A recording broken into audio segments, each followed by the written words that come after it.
प्रसंग शीर्षक है विवाहितों व्यवहारिक शिक्षा। विवाहितों व्यवहारिक शिक्षा। आज आम यही प्रसंग रे ध्यान करने पूर्वर बाइबल रु पदे पढ़ा। एप्रिल पुस्तक तार 13 पर्व 4 पद लिखा जाउछि, विवाह समस्त मध्य आदरणीय हो, ताहार सज्जा सूची थाउ, कारण ईश्वर पारदारिक और व्यभिचारी मानकर विचार करिवे। आज व्यवहारिक शिक्षा मु कहवाई चाहे जे दैहिक विशुद्धता उभय स्वामी स्त्री एक साधारण चरित्र अटे। उभय को शारीरिक भाव में पवित्र रहिबा पड़िबो।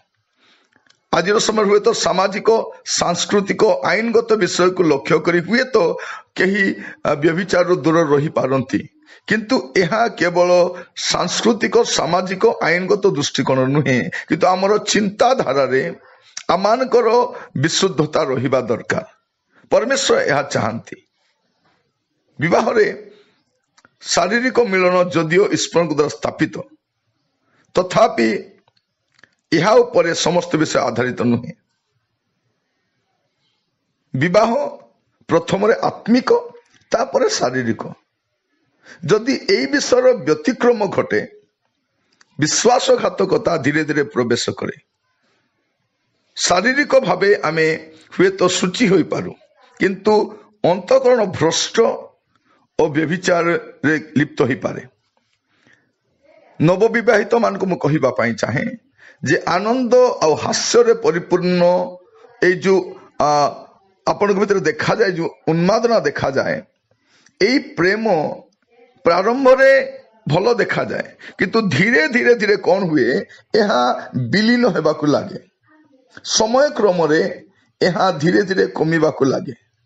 तेणु आमर प्रेम को बजाय रखिबा निमंते दाम्पत्य जीवन रे अधिक जत्नशील होबा दरकार। बाइबल कौन कहे, मलाखी तार 2 पर्व 15 पद रे अपना आत्मा विषय सावधान हुओ और कहीं अपना यौवन काल भार्या प्रति विश्वासघातकता न करो। प्रिय बंधु, यह कहबार उद्देश्य कौन अटे जे धीरे धीरे आम प्रेमटा शिथिल होबाकू लागे। जदि आम जत्नशील होबा नहीं, विश्वासघातकता स्वाभाविक भाव में आसी जाए। जदि आप 10 आज्ञा को लक्ष्य करेंगे, 10 आज्ञा रे 2टी आज्ञा को पुनरावृत्ति करा जायछि। सप्तम आज्ञा रे कहा जाउछि तुमे व्यभिचार करिबो नहीं।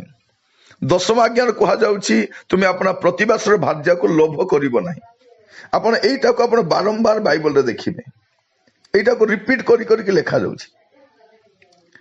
आपणको स्वामी बा स्त्री प्रति विश्वस्त रहिबा पई मैं आपनकर सम्मुख रे आज केतोटी व्यवहारिक परामर्श रखिबा पई चाहे, जहां आपनकर सहाय्य निमंते ईश्वर जहां को आपनक संगी भाव देई अछंती से सर्वोत्तम बोली हृदयंगम करंतु।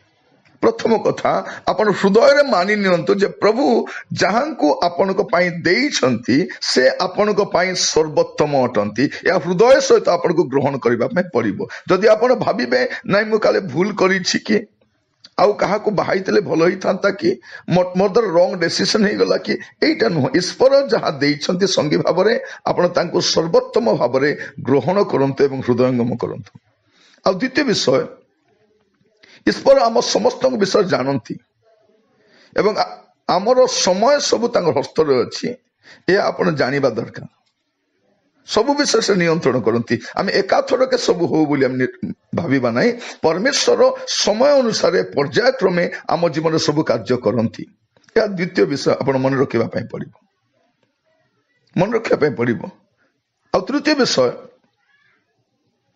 आमे आमर पिता ईश्वर को निर्भर करिबा जे से आम पाई सर्वोत्तम विषय देइछंती। ए विश्वास करंतु, पिता परमेश्वर आपन को जने सर्वोत्तम व्यक्ति को देइछंती। हृदय सहित आपन को ग्रहण करिबा पई पड़िबो। एटा तृतीय विषय। और चतुर्थ विषय, व्यवहारिक शिक्षा में कहबा पई चाहे आपन को स्वामी बा स्त्री को अन्य कोनसी व्यक्ति सहित तुलना करंतु नहीं। यदि तुलना करेंगे यह अति विपदजनक प्रमादपूर्ण विषय अटे। अनेक थर कौन हुए बाहागर पर आम परस्पर को अन्य क्या तुलना करने आरंभ करूँ। ଇଏ ତାଙ୍କ ପରି ନାହିଁ, ସେ ହେଇଥିଲେ ଭଲ ହେଇଥାନ୍ତା, ଏଗୁଡାକ ଆପଣ ମନରେ ନ ଆସୁ, ଆପଣ ତୁଳନା କରନ୍ତୁ ନାହିଁ। ଇଏ ତାଙ୍କ ଠାରୁ ଭଲ ଅଟନ୍ତି, ତାଙ୍କ ଠାରୁ ଭଲ ହୁଅନ୍ତି, ଏଇଟା ଆପଣ ନୁହଁ, ଏଇଟା ଆପଣ କରିବେ ନାହିଁ। ଆଉ ପଞ୍ଚମ ବିଷୟ, ଯେହେତୁ ସ୍ୱାମୀ ସ୍ତ୍ରୀ ଭାବରେ ଆପଣ ଏକତ୍ର ଦୀର୍ଘ ଦିନ ବାସ କରନ୍ତି ଆଉ ଘନିଷ୍ଠତାରେ ବାସ କରନ୍ତି, ତେଣୁ ପରସ୍ପରର ଦୁର୍ବଳତା ଦୋଷ ତ୍ରୁଟି ଜାଣିବା ସ୍ୱାଭାବିକ ବିଷୟ ଅଟେ। କାରଣ ଆପଣ ଯାହା ସହିତ ଅଧିକ ସମୟ ରହିବେ ଆପଣ ତାଙ୍କ ଦୁର୍ବଳତା ବି ଜାଣିପାରିବେ। ସବଳତା ଜାଣିବେ ତାହା ନୁହଁ, ଆପଣ ପ୍ରେମ କରିବେ, ଆନନ୍ଦ କରିବେ, ଆମୋଦ କରିବେ, କିନ୍ତୁ ପରସ୍ପରକୁ ଆପଣ ଭଲ ଭାବରେ ଜାଣିବେ ମଧ୍ୟ, ଜାଣିବେ, ଏଟା ସାଧାରଣ ବିଷୟ। ଆଉ ଶୈତାନ କଣ କରିବ? ଶୈତାନ ଏଇ ପରିପ୍ରେକ୍ଷୀରେ ଏକ ସିଦ୍ଧ ବ୍ୟକ୍ତିର ସ୍ୱପ୍ନ ଦେଖାଇ ପ୍ରଲୋଭିତ କରିବ। ସେ କଣ କରିବ? ଯେହେତୁ ସାଙ୍ଗରେ ରହିଛନ୍ତି, ସେ କହିବ ନାଇଁ ନାଇଁ ଇଏ ଏମିତି ଅଟନ୍ତି, ଏମିତି ହେବାର ଥିଲା, ସେମିତି ହେବାର ଥିଲା। କାରଣ ଏକାଠି ରହିବା ଦ୍ୱାରା ଆପଣ ପରସ୍ପରର ଦୁର୍ବଳତା, ଦୁର୍ଗୁଣ, ସୁଗୁଣ ସବୁ ବିଷୟ ଆପଣ ଜାଣିପାରିବେ, ଦୁର୍ବଳତା ସବଳତା ଜାଣିପାରିବେ। ଆଉ ଶୈତାନ କଣ କରିବ? ଆପଣ ଗୋଟେ ପରଫେକ୍ଟ ସ୍ୱାମୀ ବା ସ୍ତ୍ରୀର ସ୍ୱପ୍ନ ଦେଖାଇବ। ଇଏ ତ ପରଫେକ୍ଟ ନୁହନ୍ତି, ଇଏ ତ ଠିକ ନୁହନ୍ତି, ଏଇ କଥା ଆପଣଙ୍କ ମନରେ ସେ ଆଣିବ। ତାହାର ପରାମର୍ଶ, ଷଷ୍ଠ ବିଷୟ ଶୁଣନ୍ତୁ, ତାହାର ପରାମର୍ଶ ହୁଏତ ହୃଦୟ ସ୍ପର୍ଶୀ ହେଇପାରେ, କିନ୍ତୁ ଅତି ସାଂଘାତିକ ଅଟେ, ସାଂଘାତିକ ଅଟେ।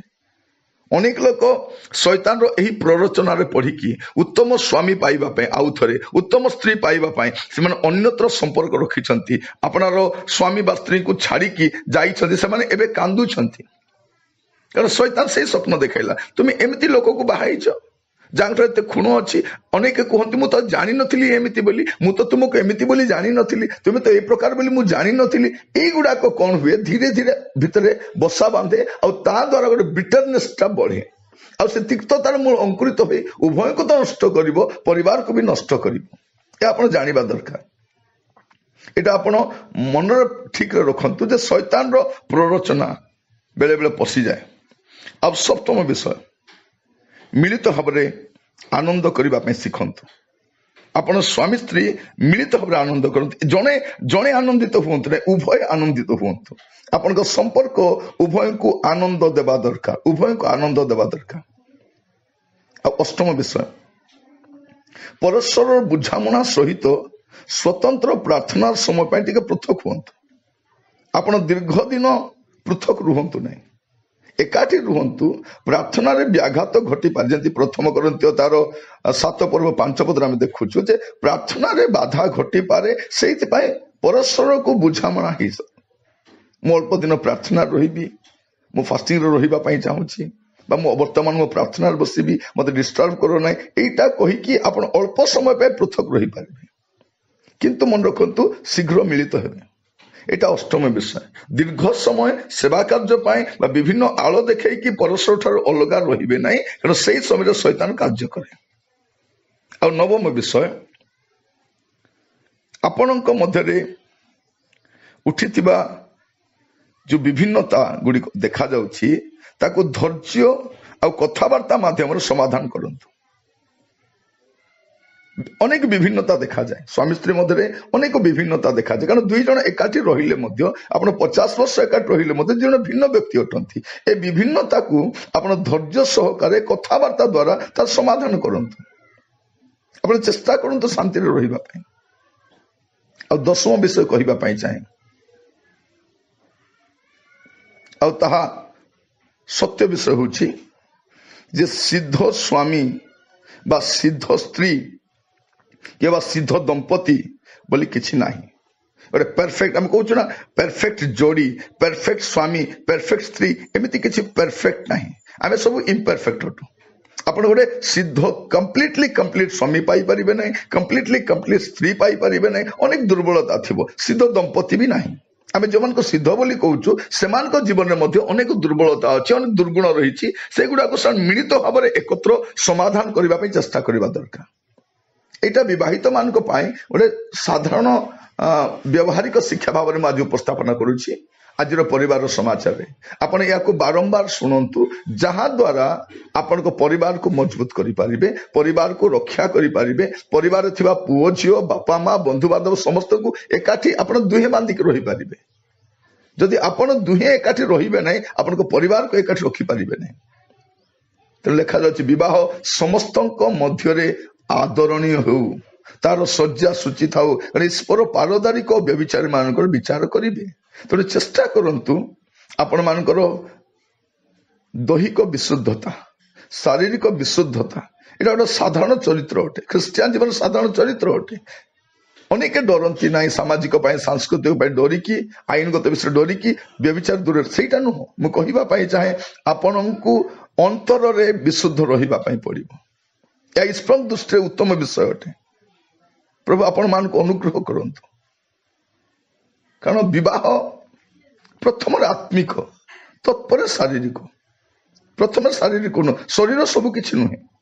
ଯଦି ଏହାର ବ୍ୟତିକ୍ରମ ଦେଖାଯିବ ଆପଣ ଧୀରେ ଧୀରେ ସମସ୍ୟାରେ ପଡିବେ, ବିଶ୍ୱାସଘାତକତା ଦେଖାଯିବ। ଆହୁରି ଆପଣଙ୍କର ଏ ବିବାହିକ ଜୀବନରେ ଯୋଉ ଆନନ୍ଦ, ଯୋଉ ଉନ୍ମାଦନା, ଯୋଉ ଉତ୍ସୁକତା ରହିଛି ବେଶୀ ଦିନ ଲାଷ୍ଟିଂ କରିବ ନାହିଁ। ଏଟା ଧୀରେ ଧୀରେ ଦୁର୍ବଳ ହେଇ କ୍ଷୀଣ ହେଇଯିବ। ଆପଣଙ୍କ ପ୍ରେମକୁ ବଜାୟ ରଖନ୍ତୁ, କାରଣ ସମୟ ସହିତ ଏ ପ୍ରେମ ବିଲୀନ ହେବାକୁ ଲାଗିବ। ତେଣୁ ଆପଣ କଣ କରିବା ଅଛି, ଧୀରେ ଧୀରେ ଆପଣଙ୍କ ଭିତରେ ବିଶ୍ୱସ୍ତତା ଲୋପ ପାଇ ପାଇ ଆସିବ। ତେଣୁ ଉଭୟଙ୍କୁ ଅଧିକ ପ୍ରେମ, ଯଥେଷ୍ଟ ସମୟ ଦେବା ପାଇଁ ପଡିବ। ମୁଁ ଆପଣଙ୍କୁ କହୁଥିଲି, ପ୍ରଭୁଙ୍କ ଦାସ ଭାବରେ ମୁଁ ଆପଣମାନଙ୍କୁ କହୁଥିଲି, ଏ ବାକ୍ୟକୁ ଆପଣାର କରିବେ ଆଉ ପ୍ରଭୁ ଆପଣମାନଙ୍କୁ ଆଶୀର୍ବାଦ କରନ୍ତୁ। ପ୍ରାର୍ଥନା କରିବା। ଅନୁଗ୍ରହକାରୀ ପିତା ପରମେଶ୍ୱର, ଆପଣଙ୍କୁ ଧନ୍ୟବାଦ ଦଉଛି ଆଜିର ସମୟ ପାଇଁ, ଆଜିର ଶିକ୍ଷା ପାଇଁ। ପ୍ରଭୁ ମୁଁ ଆପଣଙ୍କ ଦାସ ଭାବରେ ପ୍ରାର୍ଥନା କରେ, ଆଜିର ପରିବାର ସମାଜରେ ପ୍ରତ୍ୟେକଙ୍କୁ ବାହୁଲ୍ୟ ରୂପେ ଆଶୀର୍ବାଦ କରନ୍ତୁ, ପ୍ରତ୍ୟେକଙ୍କୁ ଯତ୍ନ ନିଅନ୍ତୁ, ପ୍ରତ୍ୟେକଙ୍କୁ ସହବର୍ତ୍ତୀ ହୋଇ ଆପଣଙ୍କ ମହିମାକୁ ପ୍ରକାଶ କରନ୍ତୁ। ପ୍ରାର୍ଥନା ଶୁଣିଥିବାରୁ ଧନ୍ୟବାଦ, ଯୀଶୁଙ୍କ ପ୍ରିୟ ନାମରେ ମାଗିଲି ରାଜା, ଆମେନ୍, ଆମେନ୍, ଆମେନ୍। ପ୍ରଭୁ ଆପଣମାନଙ୍କୁ ପ୍ରତ୍ୟେକଙ୍କୁ ବାହୁଲ୍ୟ ରୂପେ ଆଶୀର୍ବାଦ କରନ୍ତୁ। ଆଜିର ଶିକ୍ଷା ଶୁଣିଥିବାରୁ ଧନ୍ୟବାଦ ଦିଏ, ଅନ୍ୟମାନଙ୍କୁ ମଧ୍ୟ ଶୁଣିବା ପାଇଁ ଉତ୍ସାହିତ କରନ୍ତୁ। ପ୍ରଭୁ ଆପଣମାନଙ୍କୁ ଆଶୀର୍ବାଦ କରନ୍ତୁ। ଧନ୍ୟବାଦ।